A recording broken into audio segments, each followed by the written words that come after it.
Shama guys, zirra jirtu fayyaa keessanii nagaa jirtanii anis nagaa koodha isinis baganaa jiraatanii fayyaan keessan badhaadha sinin jedha arramoo viidiyoo ta'e wayiin qabadhee isinii dhufee inaasoo viidiyoo keenyatti seenin dursa warra chaayinaala koof addisii taataa laaltanii birantanina share like subscribe gochuun na cinaa dhaabadhaa nu jajjabeessaa isiniin jennaa warra na cinaa dhaabatanii jabaadhu naan jechaa jirtanis galanni keessan bilisummaa ta'uu galatoomaa isiniin jedha.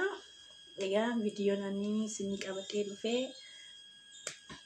ijoollee biyya Arabaa jirtu nuyi warra shamarraniitiif akka gorsaatti maaliifi wanta hiriyaa kiyya takka irra ga'ee jira jechuudha.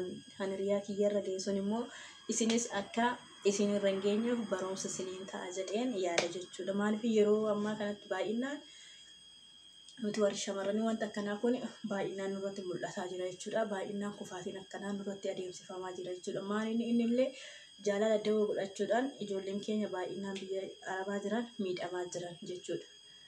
Annaa innis maasetanii hiriyyaan tiyyatuni akka nama kamiituu of jijjiiruudhaaf maatii ofii gattee biyya hambaa kana dhuftee yeroo osoo hojjetaa jirtu namni kamiyyuu hin dogongoraa jaalala keessa seentee mucaanis mucuma biyyaati jechuudha.